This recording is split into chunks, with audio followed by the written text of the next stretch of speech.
Alhamdulillah, alladzi khalaqal mauta wal hayata liyabluwakum ayyukum ahsanu amala. Asyhadu an la ilaha illallah wa asyhadu anna Muhammadan abduhu wa rasuluh. Allahumma shalli ala Muhammad wa ala ali Muhammad kama shallaita ala Ibrahim wa ala ali Ibrahim innaka Hamidum Majid. Amma ba'd. Bapak, Ibu, yang saya hormati, jadi dalam kesempatan kali ini kita membahas tema dari masjid membangun peradaban unggul yang Islami. Kebetulan dalam peringatan Hardiknas tahun ini memang Kementerian Pendidikan itu mencanangkan tema membangun peradaban unggul di Indonesia. Dan ini memang sesuai dengan ajaran Islam. Itu yakin burung atau Tidak ada beberapa tesis yakin burung. Yakin burung. Aku soalku mataku bahwa kemaja pertama sama. Islam itu adalah sebuah peradaban, bahkan peradaban yang sangat luhur karena dibangun langsung dari nilai-nilai waktu yang hakiki. Dan yang kedua, di dalam peradaban Islam yang unggul itu ada fungsi sentral dari masjid. Oleh karena itu masjid itu bukan sekadar tempat sujud, bukan sekadar tempat sholat. Kalau tempat sholat secara khusus sebetulnya juga aslinya mushola, mulai dari bentuk tanah lapang sampai gedung dan seterusnya. Dan lebih jauh lagi kalau kita baca dalam Sirah Nabawiyah, maka masjid itu sekurang-kurangnya kalau kita analisis mempunyai 3 fungsi utama yang berlapis. Yang pertama tentu membangun insan.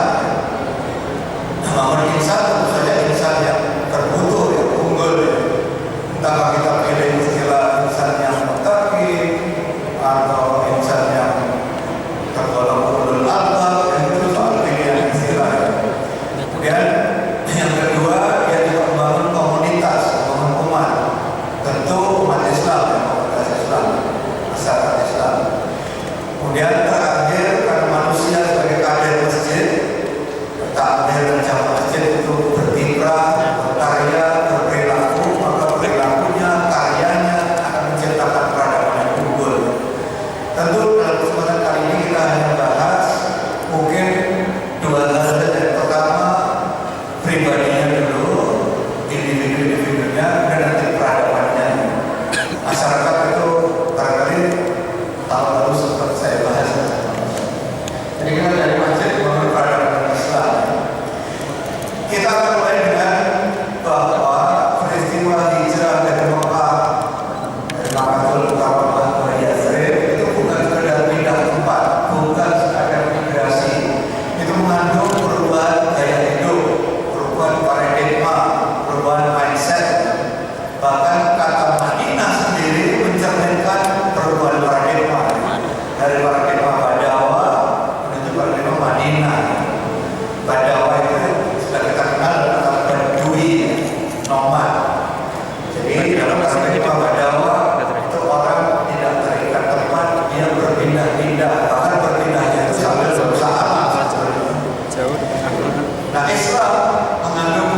Silakan.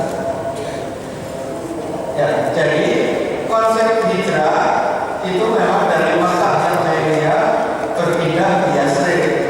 Tapi dia mengandung konsekuensi juga pembangunan, paradigma untuk membangun. Dan makanya secara konseptual kata Yasrib diubah ke kota, kota Yasrib diubah menjadi kota Madinah. Semula namanya Madinah Nabi, Madinah Rasul. Sekarang kita menyebutnya Madinatul Munawwarah, Madinah yang cahaya.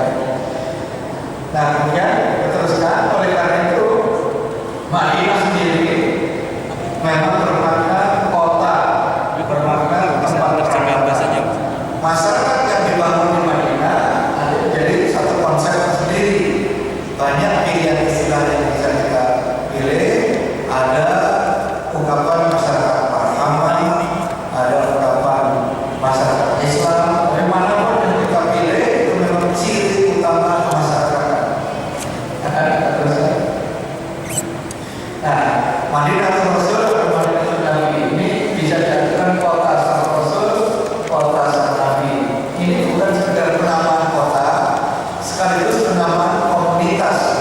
Di dalam kota itu komunitasnya adalah masyarakat madani, masyarakat yang berperadaban. Lebih lanjut lagi, ini sekaligus konsep masyarakat politik. Di dalam ke kota, dalam tempat peradaban itu, masyarakat itu hidup secara teratur, secara berkesopanan, bahkan dengan hukum-hukum yang ditaati oleh semua warga kota. Oleh karena itu, konsep Madinatul Rasul itu sekaligus konsep kenegaraan. Dan ciri-ciri kenegaraan dengan nyata kita akan bisa lihat mulai dari adanya kepala negara, adanya undang-undang dasar tertulis, adanya rakyat, adanya hukum yang ditaati. Kita teruskan. Nah, oleh karena itu kita akan lihat dulu secara singkat saja konteks sejarahnya. Sebelum hijrah, sebelum peristiwa hijrah, Madinah itu tidak mengenal konsep kota sebetulnya, sekedar tempat hunian, belum mengenal konsep kota, tidak ada kepala negara, tidak ada hukum bersama yang ditaati. Dia hanya konsep komunitas saja. Komunitasnya pada dasarnya ada dua, ada Yahudi, mayoritas Yahudi, lalu suku-suku Arab dari berbagai kuat atau berbagai etnis. Nah, yang Yahudi berbagai bani. Kemudian yang penting adalah fenomena ekonomi dan politik. Dominasinya Yahudi. Jadi Yahudi itu beratus-ratus tahun menguasai kota Yasrib. Kemudian justru suku Arabnya yang utamanya ada dua, Aus dan Khazraj, itu selalu berperang antar suku selama beratus-ratus tahun. Dan itu dimanfaatkan oleh Yahudi untuk mengadu domba. Jadi Yahudi itu menerapkan konsep Fir'aun. Konsep Fir'aun itu berlakukan dalam pemerintah negara mengadu domba rakyatnya.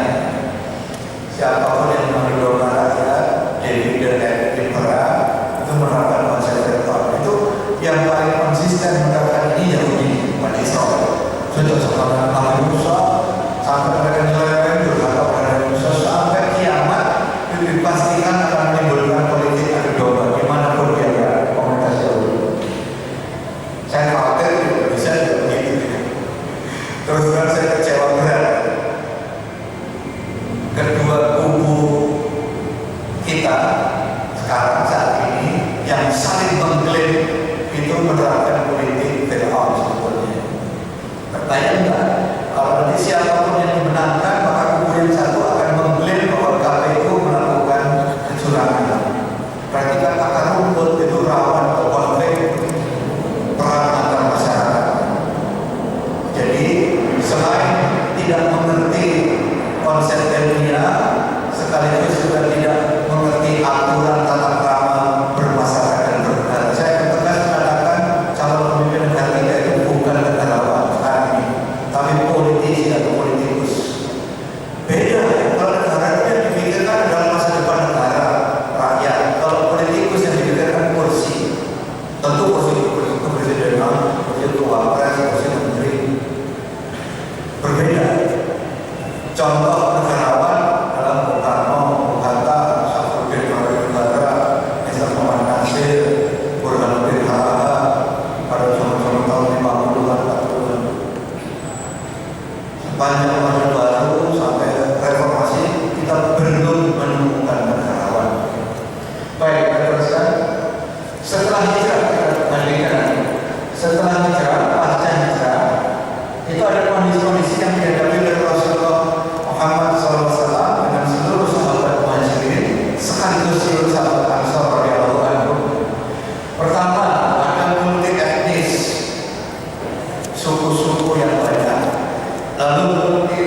lalu berbagai animisme dinamisme rumah berhala.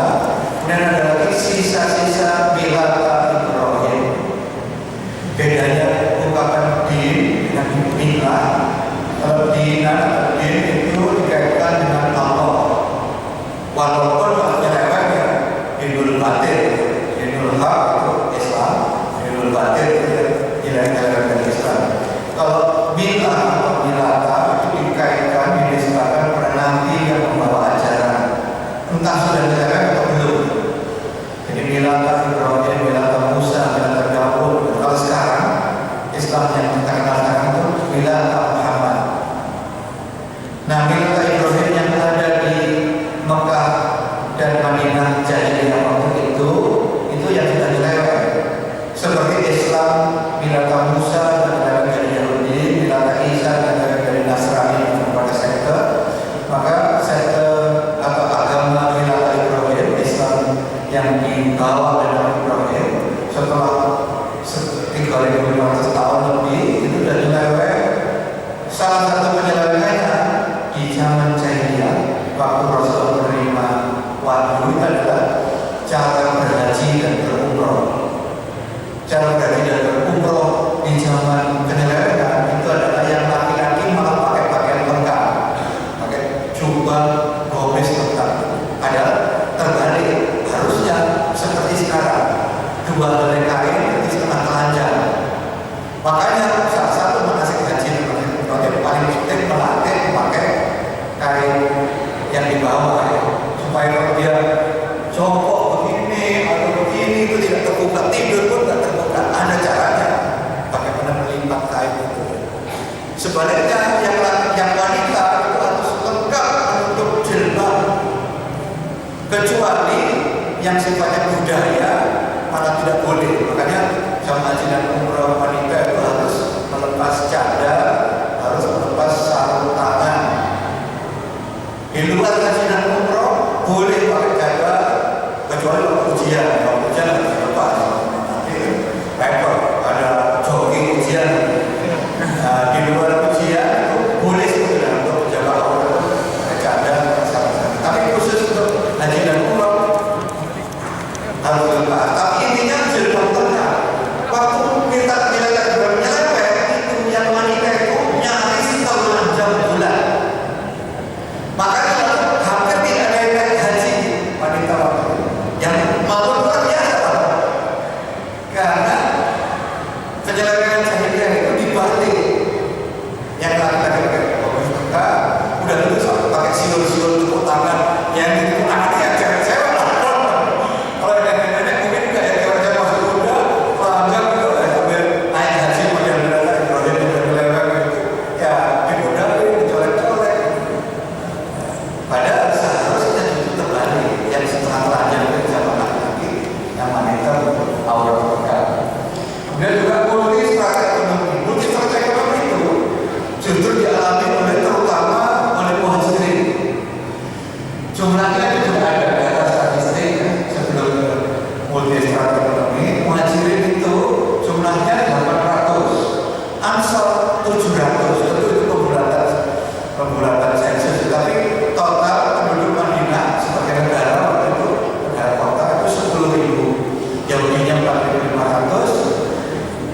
Milata Ibrahim itu termasuk yang menjual Ibrahim, Nasrani dan animisme itu 4.500 dan Yahudi 4.000. Kita muslimin Ansar Muhajirin 1.500. Jadi jumlahnya 1/7.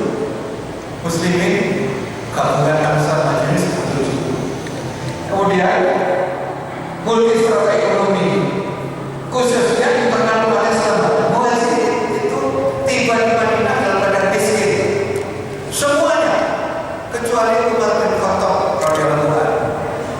Itu karena strategi hijrah. Rasulullah sendiri memberi contoh hijrah dengan modus sembunyi-sembunyi, tengah malam. Ali menggantikan dari tempat tidur, dia keluar rumah dengan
Ansor, persaudaraan Muhajirin, mendahulukan kepentingan Muhajirin di atas kepentingan mereka sendiri.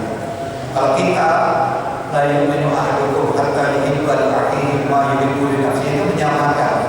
Makanya tidak beriman seseorang di antara kalian sampai dia mencintai untuk saudaranya hatta yuhibba li akhihi ma yuhibbu li nafsihi, segala sesuatu yang dia cintai untuk dirinya sendiri. Jadi sama. Kalau itu dipraktekkan gampangnya begini lah ya. Kalau saya mempraktekkan cara kaum muslimin sekarang, harusnya ya, kalau saya di rumah punya 20 baju setel baju, kompres begitu misalnya, punya 4 motor, tetangga saya kena PHK, nggak punya motor, bajunya ada 2, mau ke masjid nunggu sudah dijemput musim hujan, maka harusnya saya bagi 2 kalau menang dengan 10 baju untuk saya, 10 baju yang baru-baru saya antar ke tetangga, 2 motor untuk saya dan istri, yang 2 ke tetangga. Jadi kita akan sering kaget-kaget dapat kiriman mobil, kiriman televisi, kiriman makanan dari tetangga. Kalau belum, persaudaraan kita belum beres. Kalau Muhajirin dan Ansor lebih dramatik lagi. Kalau Ansornya tadi punya 4 motor, yang 20 setel, maka yang diantar itu dari 4 minimal 3. Malah repot-repotnya untuk masih 4 motor dulu. Saya naik motor bisa 20 baju yang saya siapkan cuma 3, yang saya antar 17 setel. Kalau itu belum ada yang melaksanakan, kita belum sampai tingkatan seperti Ansor dan Muhajirin. Jadi sederhana sekali. Ini yang kedua, langkah kedua. Pertama bangun masjid.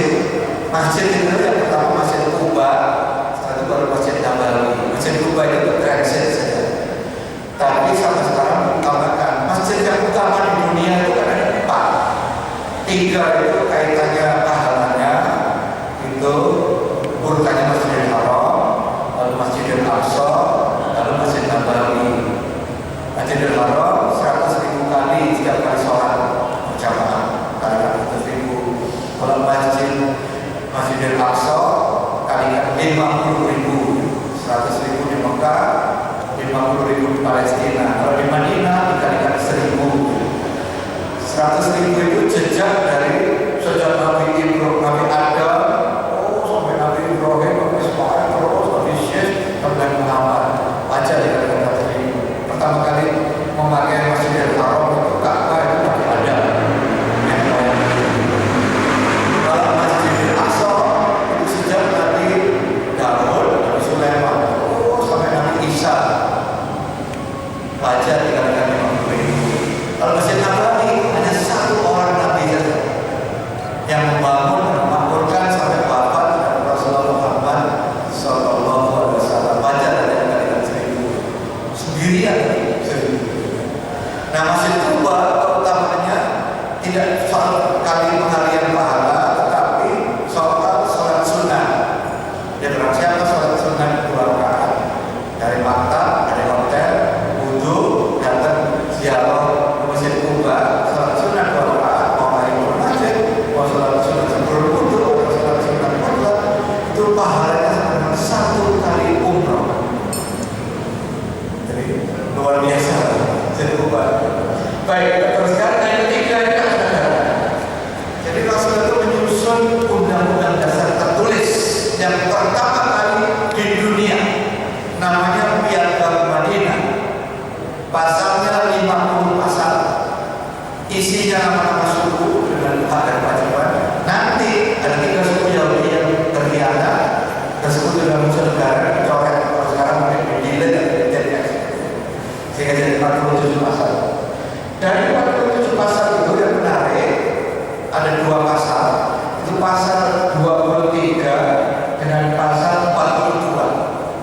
Isinya hampir sama, yaitu dalam kebijakan publik menyangkut masalah seluruh warga negara, seluruh kebijakan kenegaraan diambil atau diturunkan dari Al-Quran dan Sunnah Rasul. Jadi sumber hukumnya dalam Al-Quran dan Sunnah Rasul. Itu ada di pasal 23, ada di pasal 42. Bayangkan ya, warga negara Muslim hanya 1/7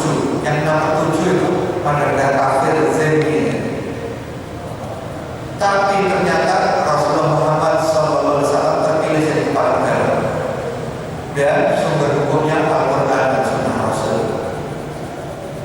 Dan memang tidak pakai voting, itu aklamasi kerumitan seluruh para suku Yahudi, Ibrahim, Nasrani, Ansor, Majus, semua sepakat bulan memilih Muhammad sebagai kepala negara. Kalau pakai voting ya pasti kalah, sepertujuh lawan 67. Dan lebih dari itu sumber hukumnya Al-Quran dan Sunnah Rasul. Jadi bandingkan dengan kita, saya ingat betul pada waktu masa PKS dan ketua MPR, lalu wakil ketua MPR banyak dari kita, kalau muslimin, Profesor Yusuf Hamid Faisal, kata almarhum Sintul Ahmad Lutfi, saat ada dua lagi mana, itu 4 kali voting di MPR tahun 2021, 2022, 2023, 4 kali voting itu gagal mengembalikan tujuh kata dari Piagam Jakarta. Waktu itu pilihannya ada 4, tetap seperti Undang-Undang 45 sekarang, negara berdasarkan ketuhanan Maha. Yang kedua seperti Piagam Jakarta, negara berdasarkan ketuhanan dan kewajiban dalam syariat Islam bagi penduduknya. Yang ketiga, negara berdasarkan ketuhanan dengan kewajiban menjalankan syariat agama masing-masing untuk penduduknya masing-masing. Lalu yang keempat itu negara berdasar atas ketuhanan yang Maha Esa, karena ada tambahan kalimat. Dan ternyata yang menang selalu pilihan pertama, negara berdasar atas ketuhanan yang Maha Esa, yang dengan kewajiban menjalankan syariat Islam itu kalah terus nomor perang. Padahal 80% anggota MPR waktu itu KTP-nya Islam. Jadi beda banget, beda sekali dengan.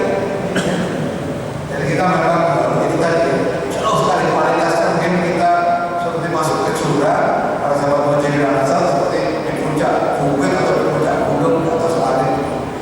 Ketinggian keimanan ini jauh. Baik, kita teruskan.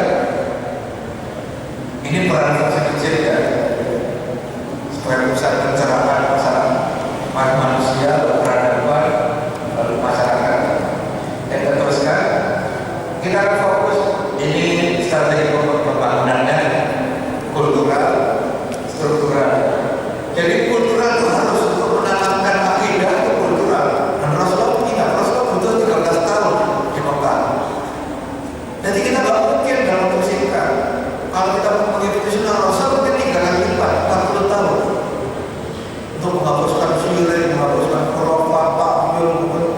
Jangankan begitu ya, yang naik haji dan naik umrah saja masih banyak syirik. Apa misalnya syiriknya? Bawa satu taman di pusat-pusat di Hijr Ismail atau di Rukun Yamani, atau mana ada bawa gunting. Kalau bisa kocak itu gunting Kiswa, tergunting sedikit kain hitam pakai jimat katanya. Atau kalau di Solo ya, setiap malam satu surah nunggu Kiai Slamet, itu nama Kerbo sebenarnya, dan Kiai Slamet yang Kerbo itu terus semalaman bawa tisu atau seorang begitu kelihatan Kerbo dapat secuil, mudah-mudahan cinta saya diterima oleh kakak itu, karena mudah-mudahan cepat naik pangkat. Jadi memohonnya pada telepon Kiai Slamet itu KTP-nya Muslim juga. Jadi kalau kita memperbaiki akidah kaum muslimin butuh waktu mungkin 40 tahun. Tak bisa lebih singkat dari 13 tahun. Itu kultural. Dan strukturnya yang menyusun piagam Madinah, aktivitas politik dan legislasi syariat. Legislasi syariat itu ceritanya begini. Dari syariat Islam, Quran dan Sunnah Rasul sampai jadi hukum positif. Dalam fikih namanya proses taknin. Kalau di bahasa Inggris kan legislasi syariah. Legislasi syariah ini kalau kita lihat hanya terjadi di zaman pemerintahan Presiden Habibie. Zaman Bung Karno tidak ada satupun undang-undang dari negara. Zaman Soeharto 32 tahun juga nol, tidak ada. Zaman Habibie banyak. Saya lihat pun undang-undang penyelenggaraan haji, undang-undang pengelolaan zakat, undang-undang keseimbangan keuangan pusat daerah, undang-undang otonomi daerah, undang-undang perlindungan konsumen. Walaupun belum sempurna itu dari syariat Islam. Habibie lengser, zaman Gus Dur juga nol, zaman Ibu Mega juga nol, zaman SBY 10 tahun juga nol. Dan bayangkan ya, itu menunjukkan semua presiden selain Habibie juga semua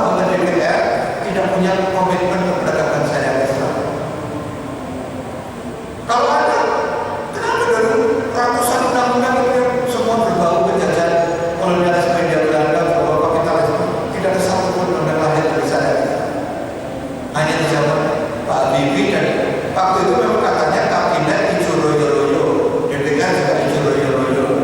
Itu lumayan, ada undang-undang lahir dari digali dari syariat Islam. Kita teruskan. Nah, takbir itu penting ya. Takbir masjid itu adalah Rasulullah Muhammad, Abu Bakar, Umar, Utsman, Ali, Zaid bin Sabit, saudara radhiyallahu anhu semua itu ya. Ciri takbir masjid itu hanya di satu ayat atau ayat 18. Bahkan pakai kata innama. Kata innama itu artinya definisi.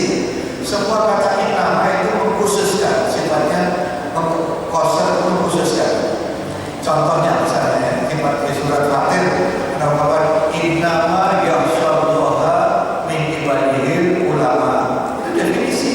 Hanya saja yang takut pada Allah di antara hamba-Nya adalah ulama. Jadi takut pada Allah ulama takut pada Allah. Walaupun profesor, walaupun doktor, walaupun digelari kiai oleh masyarakat, kalau tidak takut pada Allah, berani menggelari Al-Quran dan Sunnah Rasul, belum bukan ulama palsu atau ulama jahat. Istilah ulama baik, ulama jahat itu Al-Ghazali mengintroduksi. Jadi ulama itu parah kalau kita lihat di ayatnya di surat Fatir, ulama di situ lebih tepat ilmuwan, karena sebelumnya ayat tentang arus laut, tentang tentukan oleh kutip bunga oleh angin, tentang pergantian musim, lalu tentang malam dan siang juga bergiliran. Jadi itu lebih tepat ilmuwan. Kalau ulama dalam kata kiai itu Al-Quran memakai gelar fuqaha, yatafaqahu fid din, dari istilah atau baik kita teruskan. Ada 5 ya. Innama ya'muru masajidallah man amana billahi wal yawmil akhir wa aqama sholata wa ata zakata wa lam yakhsha illallah. Ada 5 ya. Beriman pada Allah, beriman pada hari akhir, lalu menegakkan sholat, mengeluarkan zakat, lalu puncaknya adalah lam yakhsha illallah. Sama sekali tidak takut kecuali hanya takut pada Allah saja. Jadi ada 5. Nah, yang penting bagaimana menafsirkan karakter ini pada hemat saya berdasarkan kepemimpinan, keorganisasian dan manajemen. Pada hemat saya, man amana billahi itu adalah komitmen. Karena ini seluruh mufassirin itu kalau menafsirkan ungkapan amantu billah, aku beriman pada Allah, itu menurut para ahli tafsir itu adalah maksudnya adalah membenarkan semua yang dibawa oleh Rasulullah Muhammad Sallallahu Alaihi Wasallam. Jadi membenarkan seluruh Al-Quran 114 surat itu, lalu membenarkan seluruh surah Rasul. Kalau sekarang seluruh surah Rasul tercatat di kutub sita, Sahih Bukhari, Sahih Muslim, Sunan Abi Dawud, Sunan Tirmizi, Sunan Ahmad, dan sebagainya. Kita setia pada semua Al-Quran, setia pada seluruh hadis-hadis sahih dan sunnah Rasul, baru itu punya komitmen. Komitmen itu terjemahan Indonesia nya barangkali kesetiaan atau keterikatan. Kalau kita terikat pada Al-Quran dan sunnah Rasul, kesetiaan pada seluruh Al-Quran dan sunnah Rasul, itu kita punya komitmen. Man amana billah. Kalau barang siapa beriman pada hari akhir, dari sisi keorganisasian tentunya pada saya adalah integritas. Integritas itu bahasa gampangnya adalah satunya kata dan perbuatan. Atau mau lebih tegas lagi, tidak munafik. Tidak munafik. Kalau saya memikirkan dalam dasar kolbu di otak saya itu A, maka yang saya katakan juga A, yang saya lakukan juga A. Bukan yang dipikirkan A, tapi untuk menjaga pencitraan, politik pencitraan, ngomongnya B, tindakannya C. Itu munafik kelas berat. Jadi penting. Ini yang sekarang ada. Saya melihat pemimpin Indonesia sekarang bisa dihitung dengan cara yang integritas. Padahal Al-Quran ancamannya main-main. Abu Bakar indallahi at-taqulu ma la taf'alun. Surat As-Saff. Sangat besar kemuliaan di sisi Allah kalau kalian ngomong saja, tidak pernah melakukan apa yang kalian katakan.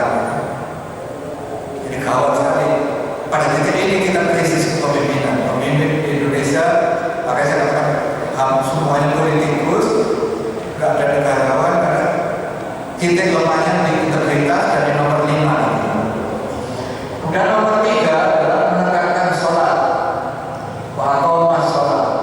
Dalam bahasa organisasi itu maksudnya adalah istiqomah, disiplin, visioner. Contoh istiqomah dan disiplin itu sholat berjamaah.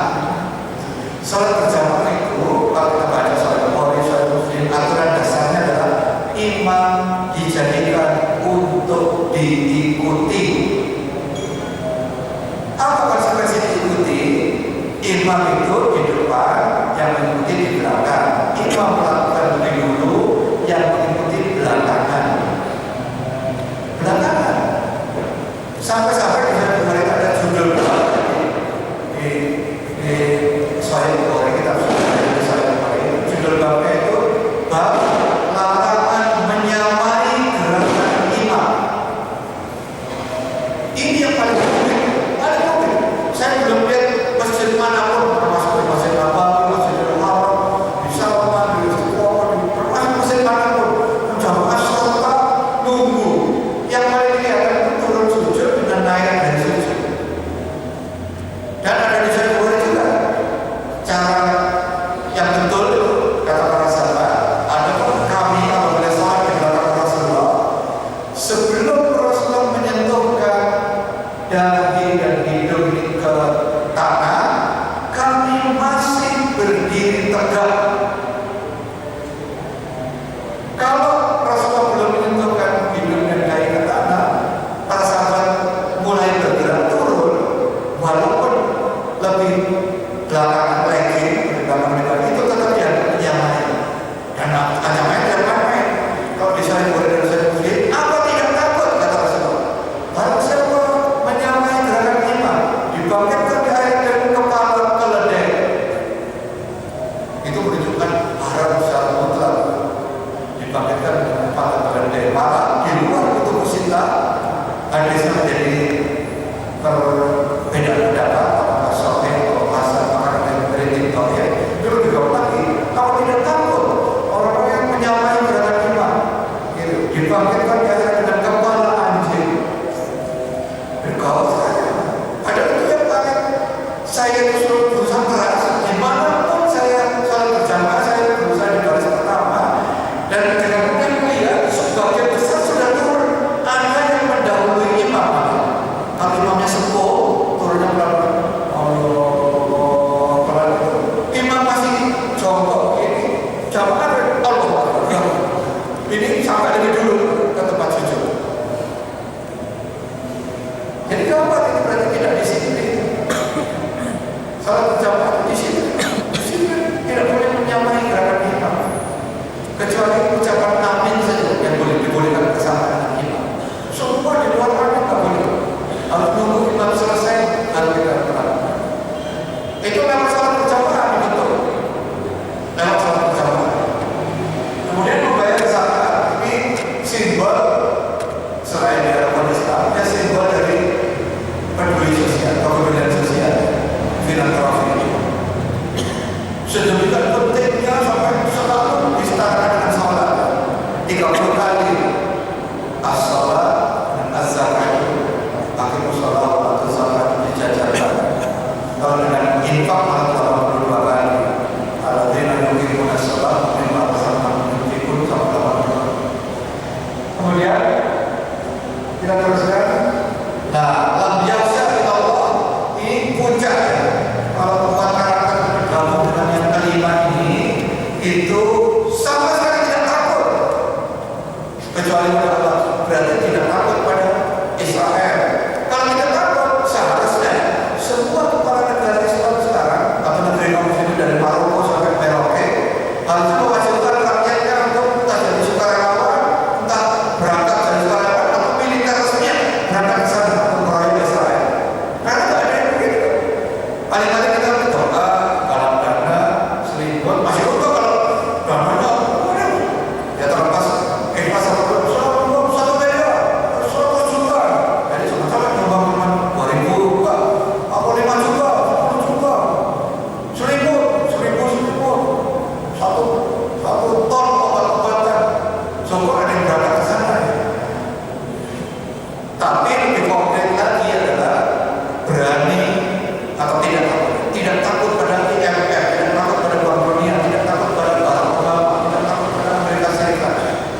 Dan itu saya belum temukan. Saya cerita sedikit saja ya, bagaimana takutnya kita pada Amerika Serikat.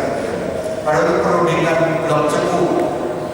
Blok Cepu itu dari 225 blok sumber minyak di Indonesia itu yang paling dangkal, bahkan salah satu paling dangkal di dunia.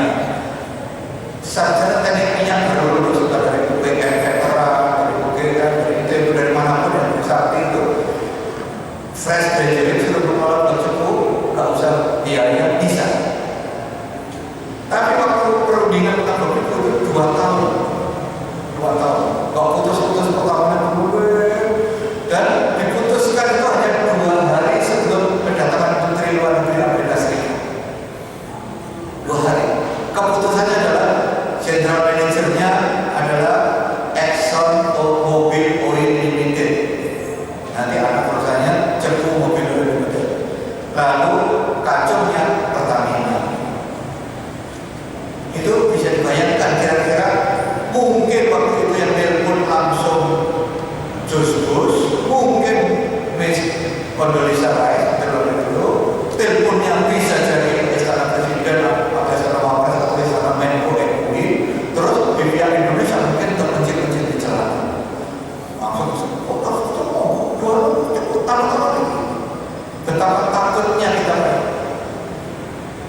Ibu Eva Sundari itu di DPR itu menghitung ada 76 undang-undang di Indonesia menyangkut bioenergi, mineral batu bara, lalu sumber daya listrik, lalu penanaman modal, yang penting-penting. Itu semuanya pesanan atau instruksi dari IMF, Bank Dunia, WTO dan Amerika Serikat, dan itu nurut dengan mengkhianati pasal 33 Undang-Undang Dasar. Itu kenapa? Karena pemimpin kita takut. Takutnya banyak lah. Takut pada Allah ya, takut pada neraka ya, takut pada Barack Obama ya, ada Jepang ya, takutnya ribuan. Jadi tiap hari itu sampai suatu komputer itu Tokyo deg-degan kan harusnya kan enggak deg-degan, dan kalau mau dicabut oleh malaikat maut menghadap Allah baru takut kalau nggak taat pada syariat Islam. Dan kalau ditelepon atau diancam Zionisme, go to hell, itu Al-Quran. Kayak perang lawan Anda, seperti Babel Kota tadi. Kalau orang Israel ini jadi janda semua perang lawan satu bangsa, kita begitu. Jadi kita butuh pemimpin yang punya kriteria ini. Kita butuh. Nah, membangun peradaban dari sini sebetulnya orang yang dulu ada peradabannya, ada kita langsung sebelum dia. Kita teruskan ini asal usul kata saja. Langsung terus ya. Nah, ini langsung ke paradigmanya. Peradaban Islam kalau kita analisis itu ada hal-hal yang dasar. Fondasinya itu tauhid, khilafah, takaful, manhaj. Ini sebenarnya bapaknya begini. Tauhid itu monoteisme tunggal, la ilaha illallah. Itu nanti wujudnya adalah khilafah. Allah menugaskan kita jadi manajer di atas bumi. Jadi kalau bumi ini rusak, bumi ini tidak adil, bumi ini banyak pembunuhan, banyak kekacauan, yang paling bertanggung jawab kaum muslimin misalnya, mereka satu-satu kan tidak bertanggung jawab sebagai khalifah asli para khalifah di atas bumi.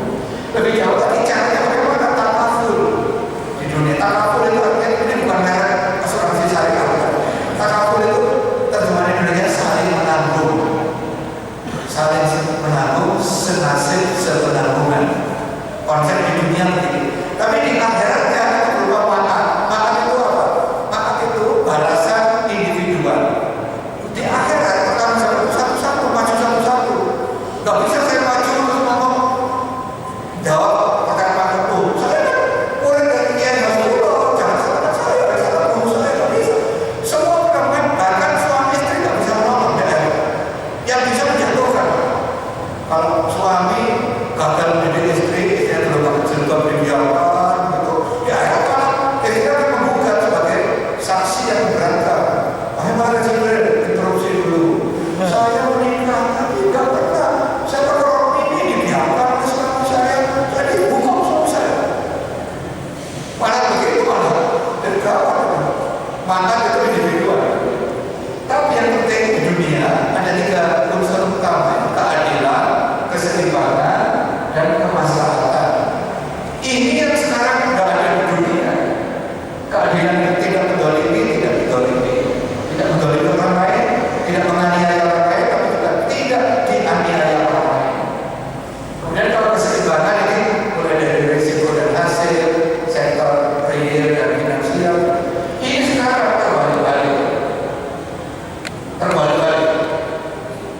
biasanya kita mendahulukan kepentingan pribadi, mendahulukan kepentingan lahiriah, mendahulukan kepentingan pemanfaatan. Ngomong pelestarian hutan, pelestarian sungai itu kita nggak pernah. Yang penting manfaatnya sebesar-besarnya. Mau sungai rusak, mau laut kotor, terserah aja. Yang penting kepentingan pribadi dan keluarga. Mau masyarakat rugi nggak apa-apa. Jadi kita tidak seimbang. Kita mikir hasil, mikir pribadi, mikir dohir, mikir yang manfaat. Harusnya seimbang. Bahkan masalah itu disebut oleh Imam Syafi'i dan Imam Ghazali dengan istilah maqasid. Maksud dari bahasa Indonesia, maqasid syariah. Jadi maksud syariat Islam ada 5: melindungi kebebasan beragama. Berarti orang kafir tidak boleh dipaksa masuk Islam. Orang Islam juga tidak boleh dipaksa murtad. Kalau murtad harus atas kemauan diri sendiri. Kalau masuk Islam juga atas kemauan diri sendiri karena dapat hidayah dari Allah. Kemudian kepentingan regenerasi. Karena itu vasektomi dan tubertomi permanen menjadi haram. Sekalipun anaknya 12 tidak boleh vasektomi permanen, tubertomi permanen. Kalau cara keluarga berencananya vasektomi tidak permanen, nanti bisa disambung lagi, tidak apa-apa. Kemudian contoh yang lain, menjaga nafs. Nafs itu maksudnya kehormatan sampai nyawa juga. Kehormatan. Salah satu wujud menjaga kehormatan itu sebetulnya tidak boleh ekspor tenaga kerja wanita. Indonesia, tenaga kerja wanita itu paling banyak dari Indonesia itu di Saudi Arabia, di Mesir, di Malaysia, Singapura, Hong Kong. Pokoknya ada di desa. Kalau di situ ada Western Union itu berarti ekspor TKW dan TKW yang membantu rumah tangga, yang diperkosa, disiksa, disetrika.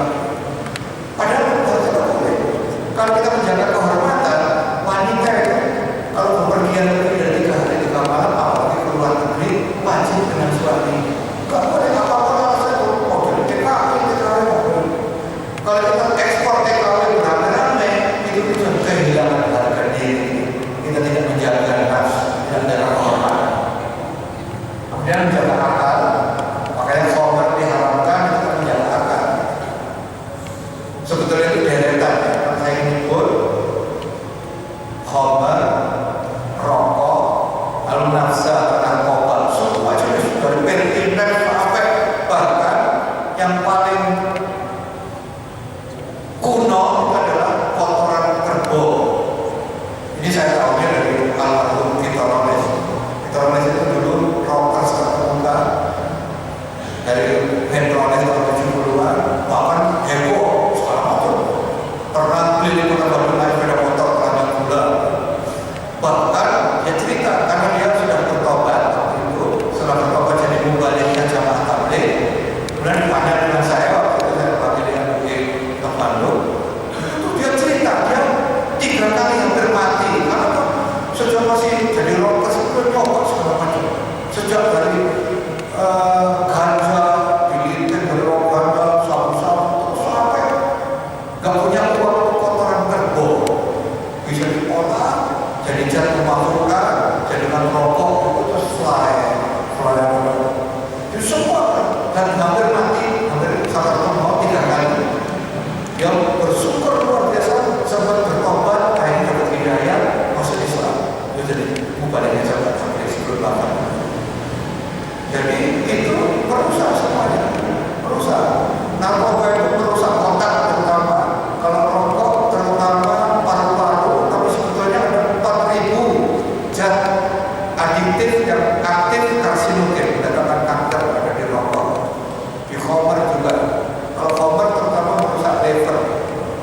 Kalau khamr itu nanti livernya akan mengeras, membantu namanya sirosis, hepatitis, kawan. Jadi itu perusahaan. Kemudian